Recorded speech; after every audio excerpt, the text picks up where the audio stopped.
എൻ്റെ നല്ലയമ്മ.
പരിശുദ്ധ അമ്മയിൽ ഏറെ ആശ്രയിക്കുന്ന ഒരു ജീവിതമാണ് തിരുഹൃദയ സന്യാസിനി സഭാംഗമായ സിസ്റ്റർ ആൻ മരിയയുടേത്. ബാല്യകാലം മുതൽ ഇന്നുവരെ പരിശുദ്ധ അമ്മ ഇടപെട്ട ഒത്തിരി അനുഭവങ്ങൾ ഈ ജീവിതത്തിലുണ്ട്.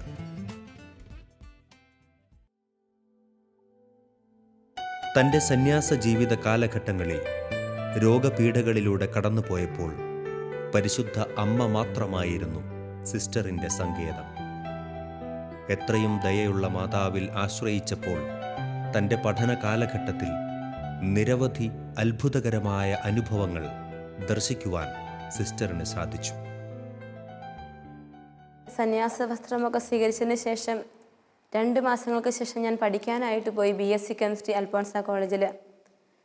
പക്ഷേ എൻ്റെ രോഗത്തിൻ്റെ അവസ്ഥകൾക്കൊന്നും കുറവൊന്നും ഉണ്ടായിരുന്നില്ല. മരുന്നുകളൊക്കെ ഇങ്ങനെ കഴിച്ചുകൊണ്ടിരിക്കുന്ന കുറേ നാളുകൾ, കുറച്ച് ദിവസം കോളേജിൽ പോകും, വീണ്ടും തിരിച്ച് മഠത്തിൽ വന്ന് ലീവ് എടുത്തിരിക്കുന്ന ഒരവസ്ഥ. അങ്ങനെ ഒന്നും മുന്നോട്ട് പഠിക്കാൻ പോലും പറ്റാത്ത ഒരവസ്ഥകളുണ്ടായിരുന്നു. പക്ഷേ എന്നും രാത്രി 11 മണിക്ക് ഞാൻ ചാപ്പലിലേക്ക് പോകും. അവിടെ ഒരു മാതാവിൻ്റെയും ഈശോയുടെയും രൂപമുണ്ട്. അവിടെ പോയി മുട്ടുകുത്തി നിന്ന് ഞാൻ പ്രാർത്ഥിക്കും. എനിക്ക് രാത്രി പ്രാർത്ഥനകൾ ഒരുപാട് ഇഷ്ടമാണ്. കാരണം എൻ്റെ മമ്മി പറഞ്ഞിട്ടുണ്ട്, രാത്രിയിൽ എല്ലാവരും ഉറങ്ങുമ്പോൾ ആരാണ് ഉണർന്നിരിക്കുന്നത് എന്നറിയാൻ എൻ്റെ ഈശോ ഇറങ്ങി വരുമെന്ന്. ആ ഒരു ചിന്തയിൽ നിന്ന് തന്നെ രാത്രിയിൽ ഇങ്ങനെ അവരുടെ രൂപത്തിൻ്റെ മുൻപിൽ, ഈശോയുടെയും മാതാവിൻ്റെ രൂപത്തിൻ്റെ മുൻപിൽ മുട്ടുകുത്തി നിന്ന് പ്രാർത്ഥിക്കുന്ന ഒരു പതിവ് എനിക്കുണ്ട്. അങ്ങനെ പരീക്ഷയുടെ നാളുകളെടുത്തു. കുറച്ചൊക്കെ വായിച്ചു, കുറച്ചൊക്കെ പഠിച്ചു. അങ്ങനെ പരീക്ഷ പോയി എഴുതുകയാണ്. എനിക്ക് ഒരുപാട് പാടായിരുന്നു പരീക്ഷ. ശരിക്കും മറ്റും എഴുതാനൊട്ട് പറ്റിയുമില്ല. രോഗങ്ങളും രോഗത്തിൻ്റെ പീഡനങ്ങളും ഒക്കെ ആയിട്ട് ഇങ്ങനെ കടന്നു പോകുമ്പോൾ പരീക്ഷ റിസൾട്ട് അറിയാനായിട്ട് ഒരാഴ്ചയുള്ളപ്പോഴാണ് ഞാൻ ധ്യാനിക്കാനായിട്ട് അസീസി ധ്യാന കേന്ദ്രത്തിൽ പോകുന്നത്. അവിടെ ധ്യാനത്തിൻ്റെ 1-2 ദിവസങ്ങൾ കഴിഞ്ഞ് പോയപ്പോഴും മനസ്സിലൊരു ചിന്തയുണ്ട്, ഒരു ടെൻഷനുണ്ട്, റിസൾട്ട് എന്താകും എന്നൊരു ചിന്തയോടെയാണ് ഞാനവിടെ ധ്യാനത്തിന് പോവുക. ധ്യാനത്തിൻ്റെ 3-ാം ദിവസം ഇങ്ങനെ റെസ്റ്റിൻ സമയത്ത് ഞാനിങ്ങനെ മുറിയിൽ ഇരിക്കുമ്പോൾ ചുമ്മാ ജപമാലയൊക്കെ എടുത്തു പിടിച്ച് മാതാവിനോട് ടെൻഷനോടെ പ്രാർത്ഥിക്കുന്ന സമയത്ത് ഞാൻ വ്യക്തമായിട്ട് പരിശുദ്ധ അമ്മയുടെ ഒരു സ്വരം കേട്ടു. നീ പേടിക്കണ്ട, നിനക്ക് ക്യാഷ് അവാർഡുണ്ട്, നിനക്കായിരിക്കും കോളേജിൽ ഫസ്റ്റ് എന്ന്. എനിക്കത് വിശ്വസിക്കാൻ പോലും പറ്റിയില്ലെങ്കിലും ആ സ്വരം ഞാൻ എൻ്റെ മനസ്സിലേക്ക് എടുത്തിട്ട് ഒപ്പം എൻ്റെ ഉണ്ടായിരുന്ന സിസ്റ്ററിനോട് അപ്പോൾ തന്നെ പറഞ്ഞു. മഠത്തിൽ വന്നിട്ടും എല്ലാവരോടും പറഞ്ഞു. എല്ലാവരും ഒന്ന് പുച്ഛിച്ച് ചിരിച്ചു. കാരണം 5 ദിവസം കോളേജിൽ പോയാൽ 10 ദിവസം ലീവ് എടുത്തിരിക്കുന്ന ഒരു വ്യക്തി ഇങ്ങനെ മരുന്ന് കുടിച്ച് ഒരു പദവി എല്ലാവരും പറയും, ഇതിനെ ഇടിച്ചു പിഴിഞ്ഞാൽ മരുന്ന് മാത്രമേ കിട്ടൂ എന്നൊരവസ്ഥ. അതുപോലെ കഷായവും മരുന്നുമൊക്കെയായി കടന്നു പോകുന്ന എനിക്ക് അമ്മ ഈ വാക്ക് പറഞ്ഞപ്പോൾ ഞാനത് വന്ന് പങ്കുവച്ചപ്പോൾ എല്ലാവരും ചിരിക്കുകയാണ് ചെയ്തത്. പക്ഷേ എൻ്റെ അമ്മ എന്നോട് പറഞ്ഞതായതുകൊണ്ട് അതെനിക്ക് വിശ്വസിക്കാൻ പറ്റി. റിസൾട്ട് വന്നപ്പോൾ അതുപോലെ തന്നെ 45-ൽ 43 മാർക്കും ക്യാഷ് അവാർഡും ഒക്കെ തന്ന് എൻ്റെ അമ്മ എന്നെ സഹായിച്ചു. എപ്പോഴും ഒരു ജപമാല എൻ്റെ കയ്യിലുണ്ടാവും. എൻ്റെ ജീവിതത്തിൽ എനിക്ക് എപ്പോഴും ഒരായുധമായി ജപമാല. ഇത് കയ്യിൽ പിടിച്ചാണ് ഞാൻ എപ്പോഴും കോളേജിൽ പോകുന്നതും വരുന്നതുമൊക്കെ. അങ്ങനെ ഈ പരീക്ഷയുടെ നാളുകളിലെല്ലാം എന്നെ സഹായിച്ചു കൊണ്ടിരുന്നു. പഠന കാലഘട്ടം മുഴുവൻ അനുഗ്രഹങ്ങളും റാങ്കുകളുമൊക്കെ അമ്മ വാരിക്കോരി തന്നിട്ടുണ്ട്. എക്സാം ഹോളിൽ കയറുമ്പോഴും ക്വസ്റ്റ്യൻ പേപ്പർ കിട്ടുമ്പോഴും ആർത്തിയോടെ വായിച്ചു നോക്കുകയല്ല, മറിച്ച് അതിലേക്ക് കൈകൾ എടുത്ത് വെച്ചിട്ട് ഒരു എത്ര നിർമ്മാതാവെ ഞാൻ ചൊല്ലി പ്രാർത്ഥിക്കും. എന്നിട്ട് എഴുതാൻ തുടങ്ങും. എഴുതി എത്ര പാടാണെങ്കിലും അത് തിരിച്ച് പേപ്പർ കൊടുക്കുമ്പോൾ എത്ര നിർമ്മാതാവെ ചൊല്ലിയിട്ട് ഇറങ്ങിപ്പോരും ഞാൻ. എൻ്റെ അമ്മ എൻ്റെ ചെവിയിൽ വന്ന് അറിയില്ലാത്ത ആൻസറിന് ഉത്തരം പറഞ്ഞു തരുന്ന ഒരുപാട് അനുഭവങ്ങളാണ് എൻ്റെ പഠന കാലഘട്ടത്തിൽ എനിക്കുള്ളത്. അങ്ങനെ ഞാൻ ഒരു വർഷം എൻ്റെ പഠിത്തമൊക്കെ കഴിഞ്ഞിട്ട് ബിഫാം പഠിക്കാനായിട്ട് 4 വർഷം പോയി. അതിനുശേഷം ഫാർമസിയിൽ 1 വർഷം ഞാൻ വർക്ക് ചെയ്തു. അപ്പോൾ എൻ്റെ മനസ്സിലൊരു ചിന്തയുണ്ടായിരുന്നു, ഈശോയുടെ വചനം പറയണം, ഈശോയ്ക്ക് വേണ്ടി ഇറങ്ങി തിരിക്കണം, ഈശോയുടെ സ്നേഹം അനേകർക്ക് പകർന്നു കൊടുക്കണമെന്നൊക്കെ. അതും പറയാൻ അമ്മയല്ലേ ഉള്ളൂ. അമ്മയോട് മധ്യസ്ഥം ചേർന്ന് ഞാൻ പ്രാർത്ഥിച്ചു കൊണ്ടിരുന്നു. ഇങ്ങനെ ഇരുന്നപ്പോൾ എൻ്റെ സുപ്പീരിയേഴ്സ് എന്നോട് പറഞ്ഞു, ഒരു ഓൾ ഇന്ത്യ എക്സാം ഉണ്ട്, എൻട്രൻസ് എക്സാം. അത് എഴുതി പാസ്സാവുകയാണെങ്കിൽ PGക്ക് നമുക്ക് നോക്കാം എങ്കിൽ എന്ന് പറഞ്ഞു. അപ്പോൾ ഞാനും ഓർത്തു, ഈശോ ആഗ്രഹിക്കുന്നെങ്കിൽ എൻ്റെ ഈശോയെ, ശുശ്രൂഷയിൽ ഞാൻ തുടരാൻ ആഗ്രഹിക്കുന്നുണ്ടെങ്കിൽ എന്നെ ഈ എൻട്രൻസ് എക്സാം പാസ്സാക്കണമെന്ന് പ്രാർത്ഥിച്ചു. ലക്ഷങ്ങൾ ചേരുന്ന ഒരു GPAT എൻട്രൻസ് എക്സാം. ഒന്നും പഠിക്കാതെയാണ് ഞാൻ എൻട്രൻസ് എക്സാമിന് പോയത്. പഠിക്കാനുള്ള സാഹചര്യങ്ങൾ എനിക്ക് വളരെ കുറവായിരുന്നു. അങ്ങനെ എക്സാം ഹോളിൽ ചെന്ന് ഓൺലൈൻ എക്സാമിൻ്റെ ഓരോ കളറ് വെച്ച് നമ്മൾ ആൻസർ പൂരിപ്പിക്കണം. അങ്ങനെ പൂരിപ്പിക്കാനായിട്ട് നോക്കിയപ്പോൾ ഓരോ ആൻസറും എഴുതിയപ്പോൾ ഞാൻ എത്ര മാതാവെ ചൊല്ലി പ്രാർത്ഥിച്ചു കൊണ്ടിരുന്നത്. അങ്ങനെ ചൊല്ലി കുറച്ച് കഴിഞ്ഞപ്പോൾ ക്ഷീണം വന്ന് ഞാൻ ഉറങ്ങിപ്പോയി. കാരണം എനിക്കൊന്നും അറിയില്ലായിരുന്നു. ഒരു ആൻസർ ശരിയെന്നോർത്ത് പുറത്തിറങ്ങി വന്നപ്പം അത് സഹപാഠിയോട് ചോദിച്ചു, അതിൻ്റെ ആൻസർ കറക്റ്റ് സ്പീൻ അല്ലേ എന്നപ്പോൾ അവൾ എന്നോട് പറഞ്ഞു, അയ്യോ സിസ്റ്ററെ, അത് ലിവർ ആയിരുന്നെന്ന്. അങ്ങനെ എല്ലാ പ്രതീക്ഷയും പോയെങ്കിലും ഈ മാതാവ് ഓരോ കോളവും പൂരിപ്പിച്ചു എന്നൊരു പ്രതീക്ഷയോടെയാണ് ഞാൻ തിരിച്ചു വരിക.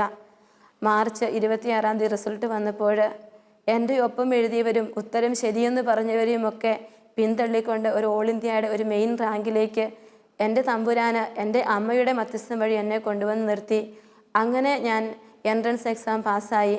എൻ്റെ പഠന കാലഘട്ടത്തിൽ വീണ്ടും ഞാൻ മണിപ്പാൽ പോയി പഠിച്ചു. അവിടെയും റാങ്കുകൾ മാത്രം തന്ന് എൻ്റെ തമ്പുരാനും എൻ്റെ അമ്മയും എന്നെ സഹായിച്ചു. സുവിശേഷ പ്രഘോഷണ മേഖലയിൽ തന്നെ കൈപിടിച്ച് നടത്തിയത് പരിശുദ്ധ അമ്മയാണെന്ന് സിസ്റ്റർ പറയുന്നു. തൻ്റെ ശുശ്രൂഷാരംഗത്ത് നിരവധി രോഗസൗഖ്യങ്ങളും അടയാളങ്ങളും പരിശുദ്ധ അമ്മയുടെ മാധ്യസ്ഥത്തിൽ ഉണ്ടാകുന്നതായി സിസ്റ്റർ സാക്ഷ്യപ്പെടുത്തുന്നു.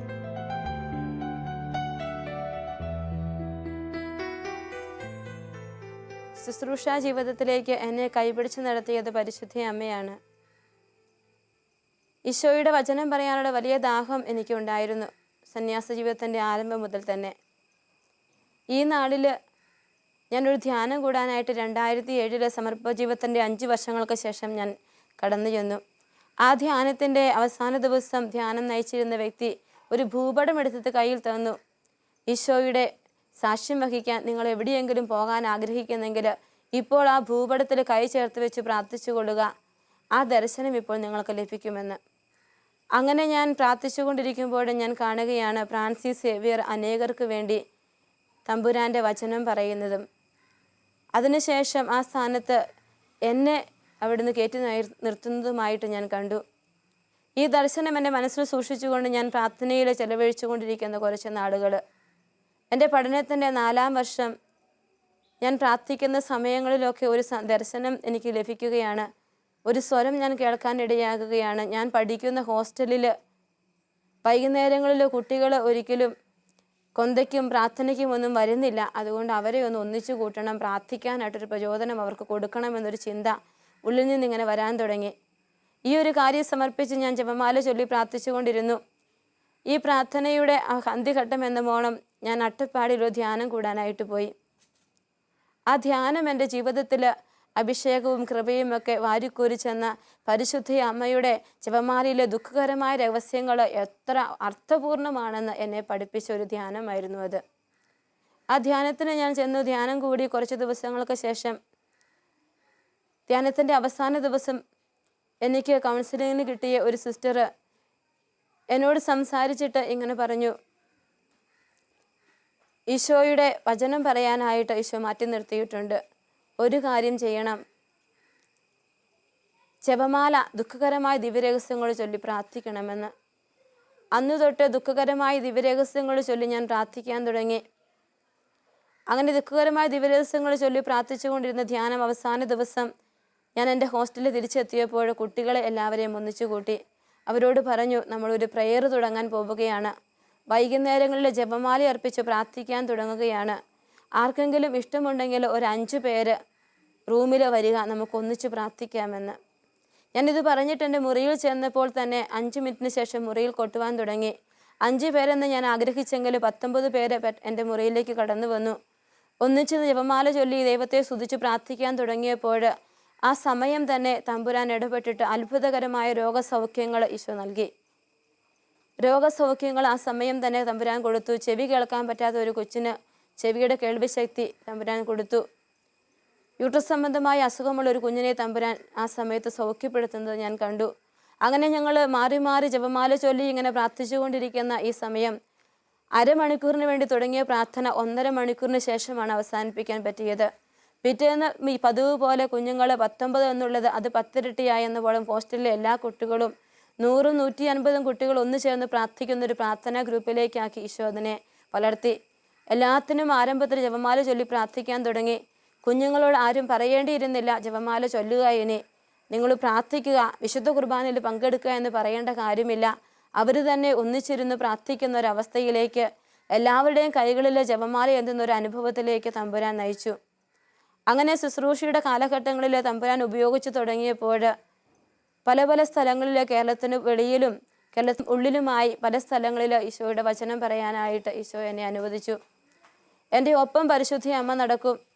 അമ്മ എന്നോട് വചനത്തിന് വേണ്ടി വചനം പറയുവാനായിട്ട് സ്റ്റേജിൽ കയറി നിൽക്കുന്നതിന് മുമ്പ് ഒരു ജപമാല ചൊല്ലി പ്രാർത്ഥിക്കും. പിന്നെ പ്രത്യേകിച്ച് കുറിപ്പുകളോ നോട്ടുകളോ ഒന്നും എൻ്റെ മുമ്പിൽ വേണ്ട. എൻ്റെ ചെവിയിൽ ഇങ്ങനെ വചനം കേൾക്കുന്ന ഒരു അനുഭവം, പറഞ്ഞു തരുന്നത് മറ്റാരോ ചെവിയിൽ പറയുമ്പോൾ അത് ജനസമൂഹത്തോട് പറയുന്ന ഒരവസ്ഥ, പറയുമ്പോൾ അനേകർക്ക് അഭിഷേകം ഉണ്ടാകുന്ന ഒരു അനുഭവത്തിലേക്ക് ഇന്ന് എൻ്റെ അമ്മ എന്നെ കൊണ്ടുവന്നിരിക്കുകയാണ്. പരിശുദ്ധ അമ്മയുടെ വലിയ സാന്നിധ്യമാണ് എല്ലാ സമയത്തും കാണുക. ഒരിക്കലും തിരുവനന്തപുരത്ത് ഒരു ധ്യാനം കോളേജ് സ്റ്റുഡൻസിന് വേണ്ടി നടത്തിക്കൊണ്ടിരിക്കുന്ന സമയത്ത് പെട്ടെന്നൊരു പ്രചോദനം വരികയാണ്, കുട്ടികളെ ഒന്നിച്ചു കൂട്ടി ജപമാല ചൊല്ലി പ്രാർത്ഥിക്കണമെന്ന്. അങ്ങനെ ഒന്നിച്ചു ചൊല്ലി ജപമാല ചൊല്ലി പ്രാർത്ഥിച്ചപ്പോൾ ഒന്ന് സ്തുതിച്ച് പ്രാർത്ഥിക്കാൻ കൂടി ഒരു പ്രചോദനം വന്നു. സ്തുതിച്ച് പ്രാർത്ഥിക്കുന്ന സമയത്ത് അത്ഭുതകരമായ രോഗശാന്തികൾ അവിടെ പ്രകടമായത്, ചീഞ്ഞ് അളിഞ്ഞിരുന്ന കൈകളും വിരലുകളുമൊക്കെ പുഴുത്തു പൊട്ടിയ ഒരു കുഞ്ഞിന് പുതിയ കൈകളും കാലുകളുമൊക്കെ തമ്പുരാൻ വെച്ചു കൊടുക്കുന്ന, പുതിയ തൊലി വെച്ചു കൊടുക്കുന്ന ഒരനുഭവം എൻ്റെ കണ്ണുകൾ കൊണ്ട് കാണുവാനായിട്ട് സാധിച്ചു. ഇതെല്ലാം പരിശുദ്ധ അമ്മയുടെ സാന്നിധ്യത്തിലൂടെ എനിക്ക് ലഭിക്കുക. ഏത് ശുശ്രൂഷയുടെയും ആരംഭത്തിൽ ജപമാല ചൊല്ലി പ്രാർത്ഥിക്കും. അപ്പോൾ അമ്മ ആ സ്റ്റേജിൽ നിറഞ്ഞു നിൽക്കുന്ന ഒരു അനുഭവത്തിലേക്ക് തമ്പുരാൻ നയിക്കാൻ തുടങ്ങി. അങ്ങനെ ശുശ്രൂഷകൾ ഇങ്ങനെ വളർന്നുകൊണ്ടിരിക്കുന്ന നാളുകളിൽ ഏതെങ്കിലും വ്യക്തി പ്രാർത്ഥിക്കാൻ വരുമ്പോൾ അവരുടെ ജീവിതത്തിൽ എന്തെങ്കിലുമൊക്കെ പ്രത്യേകമായ നിയോഗങ്ങളുണ്ടെങ്കിൽ സമർപ്പിച്ച് പ്രാർത്ഥിക്കുമ്പോൾ ഈശോയുടെ മെസ്സേജ് കിട്ടും, ഇന്ന ദിവസം ഇത് സംഭവിക്കുമെന്ന്. അപ്പോൾ ആ മെസ്സേജുമായി അത് അവരോട് പറഞ്ഞിട്ട് തിരിച്ചു വന്നിരുന്ന ജപമാല ചൊല്ലി പ്രാർത്ഥിച്ചാണ് ഞാൻ എൻ്റെ ജീവിതത്തിലെ ഈ അനുഭവങ്ങളെല്ലാം അനുഗ്രഹങ്ങളെല്ലാം പ്രാപിച്ചെടുക്കുക. അങ്ങനെ ശുശ്രൂഷ മേഖലകൾ എൻ്റെ ജീവിതത്തിൽ അനുഗ്രഹമായി മാറിക്കൊണ്ടിരുന്നു. അമ്മയോടൊപ്പമുള്ള ശുശ്രൂഷ ജീവിതത്തിന് ഇരട്ടി അഭിഷേകമാണ് തിരിച്ചറിഞ്ഞ നാളുകളുണ്ട്. ചില സമയത്ത് ഒരുങ്ങാതെ പോലും പോകുമ്പോൾ യാത്രയിലാവും ജപമാല ചൊല്ലി പ്രാർത്ഥിക്കുക. എന്നിട്ട് അവിടെ കയറി നിൽക്കുമ്പോൾ ഇരട്ടി അഭിഷേകം, പരിശുദ്ധാത്മാവിൻ്റെ പുത്തൻ അഭിഷേകം സമൂഹം മുഴുവൻ കടന്നു വരുന്നതും കണ്ണുനീരിൻ്റെ അഭിഷേകം കൊണ്ട് ജനസമൂഹത്തെ തമ്പുരാൻ നയിക്കുന്നതുമൊക്കെ കാണുവാൻ ഇടയായിട്ടുണ്ട്. ഇതൊക്കെ എൻ്റെ പരിശുദ്ധ അമ്മ എനിക്ക് വേണ്ടി വെട്ടി നിരത്തിയ വഴികളാണെന്ന് എനിക്കറിയാം. അമ്മ ഒരു കുഞ്ഞു റോഡിനെ വലിയ വീതി കൂടിയ റോഡാക്കി, ഹൈവേ ആക്കി ഇന്ന് ശുശ്രൂഷ മേഖലകളിൽ എൻ്റെ അമ്മ എന്നെ കൈപിടിച്ച് നടത്തുന്നു. ആ അമ്മയുടെ സ്നേഹത്തെക്കുറിച്ച് പറഞ്ഞാലും തീരില്ല. അത്ര വലുതാണ് പരിശുദ്ധ അമ്മയുടെ സ്നേഹം. പ്രാർത്ഥനാവശ്യങ്ങളുമായി തന്നെ സമീപിക്കുന്നവർക്കായി ജപമാല ചൊല്ലി പ്രാർത്ഥിക്കുമ്പോൾ അവരുടെ ജീവിതത്തിൽ അത്ഭുതങ്ങൾ നടക്കുന്നത് ദർശിക്കാൻ സിസ്റ്ററിന് സാധിച്ചിട്ടുണ്ട്. കർത്താവ് അരുളി ചെയ്ത കാര്യങ്ങൾ നിറവേറുമെന്ന് വിശ്വസിച്ചവൾ ഭാഗ്യവതി എന്ന് പരിശുദ്ധ അമ്മയെക്കുറിച്ച് എഴുതി വച്ചിട്ടുണ്ട്. എൻ്റെ ശുശ്രൂഷ മേഖലയിലുടനീളം ഈ വലിയൊരു അനുഭവമാണ് ഞാൻ കണ്ടത്.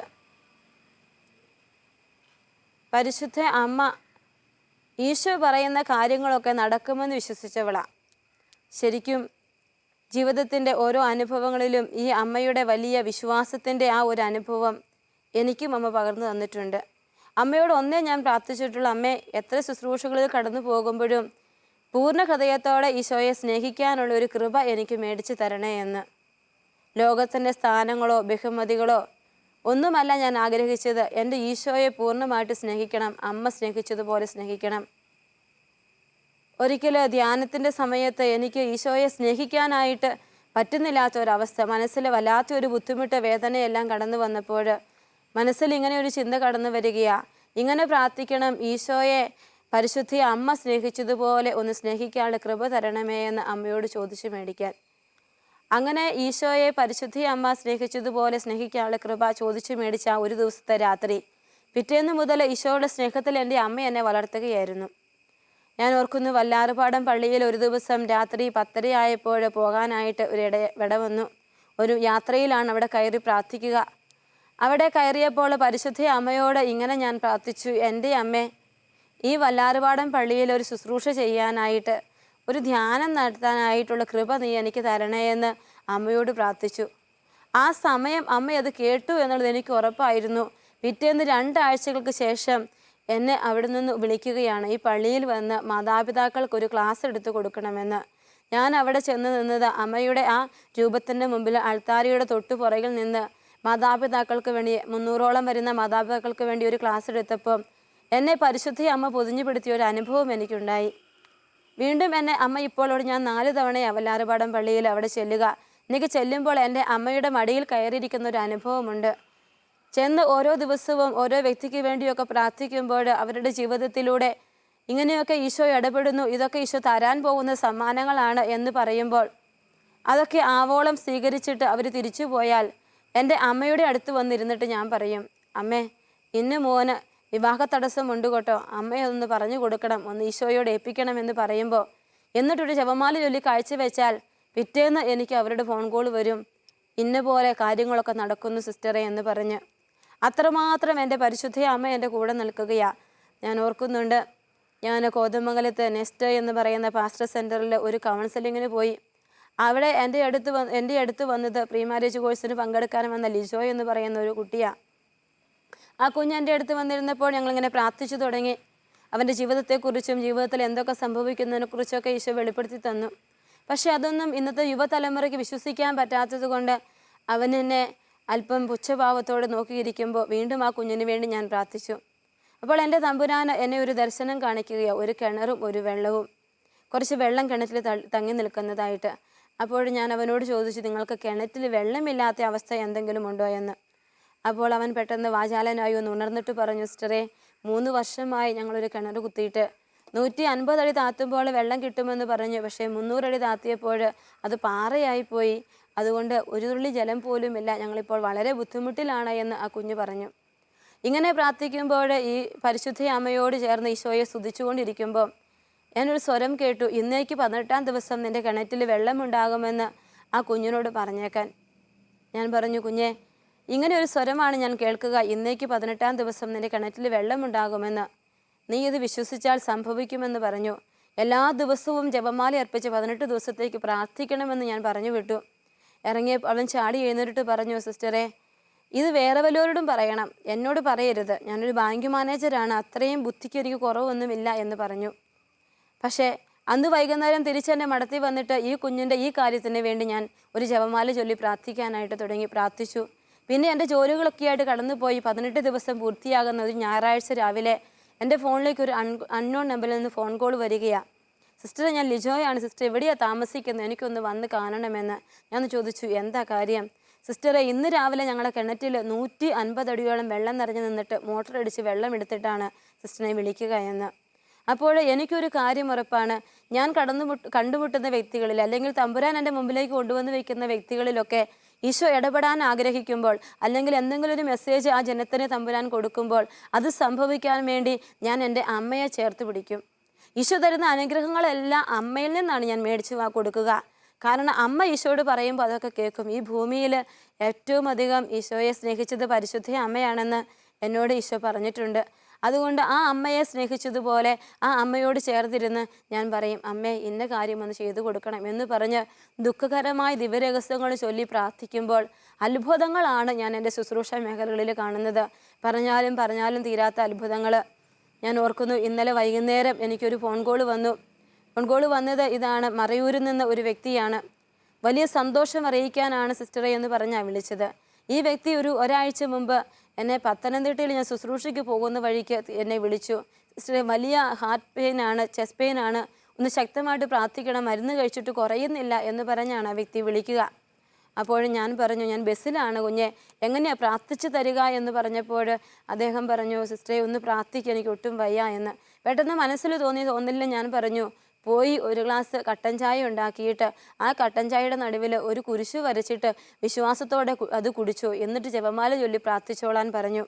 ഇത് ഒരിക്കലും ഇനി നിങ്ങളുടെ ജീവിതത്തിലേക്ക് ഈ വേദന ഉണ്ടാവില്ല എന്ന് പറയാൻ ഒരു പ്രചോദനം കിട്ടിയതുകൊണ്ട് അങ്ങനെ പറഞ്ഞിട്ട് പത്തനംതിട്ട തൊട്ട് ഇവിടെ മൂലമറ്റം വരെ വരുന്നുള്ള സമയം ഞാൻ ജപമാല ചൊല്ലി പ്രാർത്ഥിച്ചുകൊണ്ടിരുന്നു ഈ വ്യക്തിക്ക് വേണ്ടി.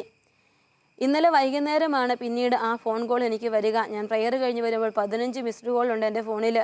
ഞാൻ തിരിച്ചു വിളിച്ചു, എന്തെങ്കിലും അത്യാവശ്യമായിരിക്കുമെന്നോർത്ത്, ആരാണെന്ന് അറിയില്ലല്ലോ എന്നോർത്ത്. അപ്പോൾ ഈ വ്യക്തി പറയുകയാ, സിസ്റ്ററെ, എൻ്റെ തമ്പുരാൻ എൻ്റെ പ്രാർത്ഥന കേട്ട് എന്നെ സുഖപ്പെടുത്തി. ഇപ്പോൾ ഞാൻ വല്ലാരപാടം പള്ളിയിൽ നിന്നാണ് വിളിക്കുക. എൻ്റെ പരിശുദ്ധ അമ്മ എൻ്റെ പ്രാർത്ഥന കേട്ടിട്ടുണ്ട്. സിസ്റ്റർ അങ്ങനെ പറഞ്ഞ് എനിക്ക് വേണ്ടി പ്രാർത്ഥിച്ച ആ സമയം മുതൽ എൻ്റെ രോഗം ഭേദമായി, വേദനയില്ല. ഇന്ന് ലിസി ഹോസ്പിറ്റലിൽ പോയിട്ടാണ് ഞാനിപ്പോൾ വിളിക്കുന്നത് സിസ്റ്ററിനെ. ഡോക്ടർ പറഞ്ഞു എന്തോ വലിയൊരു ബ്ലോക്ക് നടന്നിട്ടുണ്ട്, അത് അത്ഭുതകരമായിട്ട് മാറിപ്പോയതായിട്ടാണ് കാണാൻ സാധിച്ചത്, ഒരു അത്ഭുതമാണെന്ന് ഡോക്ടർ പറഞ്ഞു എന്ന് ആ വ്യക്തി സാക്ഷ്യപ്പെടുത്തി. അപ്പോൾ ഞാൻ അദ്ദേഹത്തോട് പറഞ്ഞു, അമ്മയോട് ജപമാല ചൊല്ലി പ്രാർത്ഥിച്ചു. വണ്ടിയിലിരുന്ന് ഉറക്കെ ഫോണിൽ പ്രാർത്ഥിക്കാൻ എനിക്ക് സാധിക്കില്ലാത്തത് കൊണ്ട് തന്നെ എൻ്റെ അമ്മയെ നിങ്ങളുടെ അടുക്കലേക്ക് ഞാൻ പറഞ്ഞു വിട്ടിരുന്നെന്ന്. പ്രിയപ്പെട്ടവരെ, എൻ്റെ പരിശുദ്ധ അമ്മ ചെയ്യുന്ന അടയാളങ്ങളും അമ്മ എൻ്റെ ഈശോയിൽ നിന്ന് മേടിച്ചു തരുന്ന അനുഗ്രഹങ്ങളും പറഞ്ഞാൽ ഈ ദിവസങ്ങളും നാളെയും ഒന്നും തികയില്ല. അത്രമാത്രം അമ്മ ശുശ്രൂഷ മേഖലകളിൽ കൊണ്ടുപോയി നിർത്തുകയാണ്.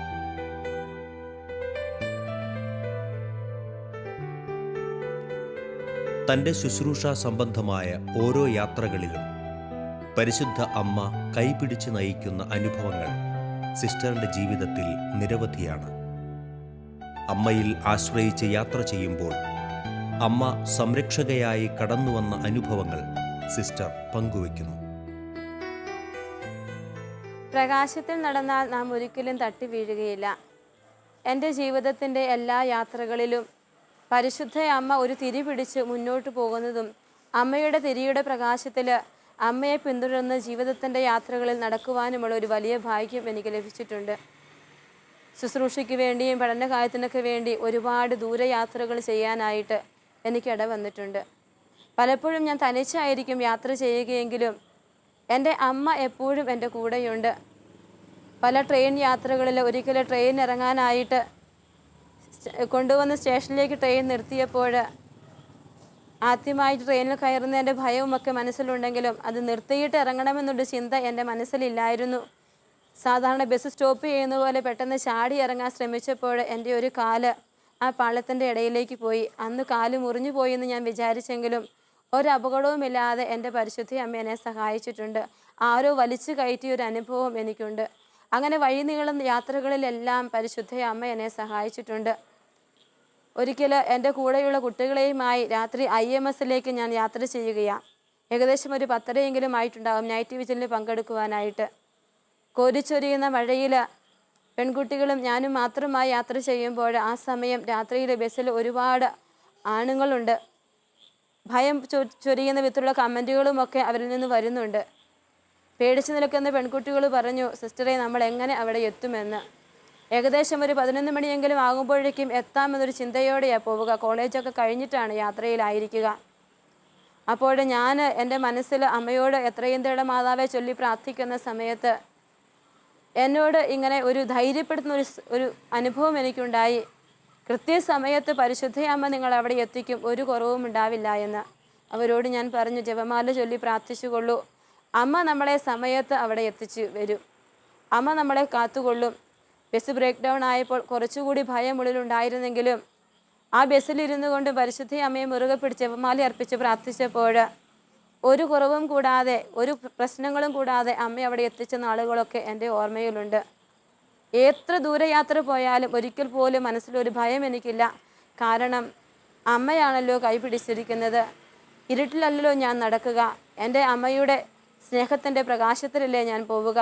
എൻ്റെ വണ്ടി ഒരിടത്തും തട്ടി വീഴില്ല എന്ന് എനിക്ക് ഉറപ്പുണ്ട്. ആദ്യം മുതൽ എൻ്റെ കുഞ്ഞിലെ തന്നെ കൈ പിടിച്ച അമ്മ എന്നെ എന്തായാലും എൻ്റെ ഈശോയുടെ അടുത്ത് എത്തിക്കുമെന്നൊരു വലിയ ഉറപ്പ്. അമ്മയെക്കുറിച്ചൊക്കെ പറയുകയും ചിന്തിക്കുകയൊക്കെ ചെയ്യുമ്പോൾ സ്വർഗത്തിലേക്കുള്ള ഗോവണിയിൽ കയറി നിൽക്കാൻ ഓരോ പടിയും ശുശ്രൂഷയുടെ നാളുകൾ പിന്നിടുമ്പോഴും ആ ഗോവണി പടികളിൽ ചവിട്ടി നിൽക്കാൻ അമ്മയെ സഹായിക്കുന്നതാണ് ഞാൻ കണ്ടിട്ടുള്ളത്. അമ്മ എല്ലാ യാത്രകളിലും അപകടങ്ങളിൽ നിന്നും എല്ലാ സംരക്ഷണമാണ്. അതുകൊണ്ട് എവിടെ കയറിയാലും, ഏത് ബസ്സിൽ കയറിയാലും, ഏത് കാറിൽ കയറിയാലും ഒരിക്കൽ പോലും പരിശുദ്ധ അമ്മ എന്നെ സഹായിക്കാതിരിക്കില്ല എന്നൊരു ഉറപ്പ് എനിക്കുള്ളത് കൊണ്ട് ഭയമെന്ന് പറയുന്നത് എനിക്കില്ല. എൻ്റെ ഈശോയും എൻ്റെ മാതാവും എൻ്റെ കൂടെയുണ്ട്, എന്നെ സഹായിക്കും. പ്രിയപ്പെട്ടവരെ, അമ്മ നമ്മുടെ ജീവിതത്തിലുണ്ടെങ്കിൽ ജീവിതത്തിൽ പരാജയമില്ല. ജീവിതത്തിൽ ഒരിക്കലും ശൂന്യമായ കൽഭരണികൾ ഉണ്ടാവില്ല. അവിടെയെല്ലാം അമ്മ സ്നേഹത്തിൻ്റെ വീഞ്ഞ് തീർത്തു വെക്കും. എവിടെയൊക്കെ തീരുമാനങ്ങൾ എടുക്കാൻ നിങ്ങൾ മടിക്കുന്നോ, അവിടെയൊക്കെ നിങ്ങൾക്ക് എടുക്കാൻ പറ്റാത്ത സാഹചര്യങ്ങളിൽ ഈ അമ്മയോട് ഒരു നന്മ നിറഞ്ഞ പറയും ചൊല്ലി പ്രാർത്ഥിക്കണം. അല്ലെങ്കിൽ ഒരു എത്രയും തേടെ മാതാവെ ചൊല്ലി പ്രാർത്ഥിക്കണം. ഓടി വരും അമ്മ. അമ്മ നമ്മുടെ വീട്ടുകാരിയായി മാറും. അമ്മ നമ്മുടെ സ്വന്തം അമ്മയായി മാറും. എളിയിലെടുത്ത് കൊണ്ടുപോകും. കാലിൽ ഒരു മുള്ളു പോലും കൊള്ളാതെ സംരക്ഷിക്കുന്ന ഒരമ്മ നമുക്ക് കൂട്ടുണ്ടെങ്കിൽ ജീവിതയാത്രയിൽ ഭയപ്പെടേണ്ടതില്ലെന്നാണ് എനിക്ക് തോന്നുക. ഈശോയെ ആരൊക്കെ സ്നേഹിക്കാൻ ആഗ്രഹിക്കുന്നോ, ആരൊക്കെ ഈശോയുടെ മടിയിലിരിക്കാൻ ആഗ്രഹിക്കുന്നോ, അവരും ജപമാല മണികൾ കയ്യിലെടുക്കണം. അവരും ജപമാല ചൊല്ലി ചൊല്ലി പ്രാർത്ഥിക്കുമ്പോൾ ആ ജപമാലയിൽ അമ്മ നമ്മളെ ചേർത്ത് വയ്ക്കും. അഭിഷേകത്തിന് നിറവ് അമ്മ നമുക്ക് തരും. ഹൃദയം നിറയെ ദൈവസ്നേഹം തരും. ഈ വലിയൊരു അനുഭവം എല്ലാ പ്രിയപ്പെട്ട മനുഷ്യർക്കും ഉണ്ടാവട്ടെ. ഈശോ എല്ലാ മക്കളെയും അനുഗ്രഹിക്കട്ടെ. പരിശുദ്ധ അമ്മയുടെ നിറഞ്ഞ സ്നേഹം നിങ്ങൾക്ക് കൂട്ടായിരിക്കട്ടെ. അമ്മയുടെ ഒരുപാട് സ്നേഹത്തിൻ്റെ അനുഭവം ലോകം മുഴുവൻ പ്രഘോഷിക്കാൻ എല്ലാ പ്രേക്ഷിതരെയും അവിടുന്ന് ശക്തരാക്കട്ടെ എന്ന് ഈ അവസരത്തിൽ പ്രാർത്ഥിക്കുന്നു, ആശംസിക്കുന്നു.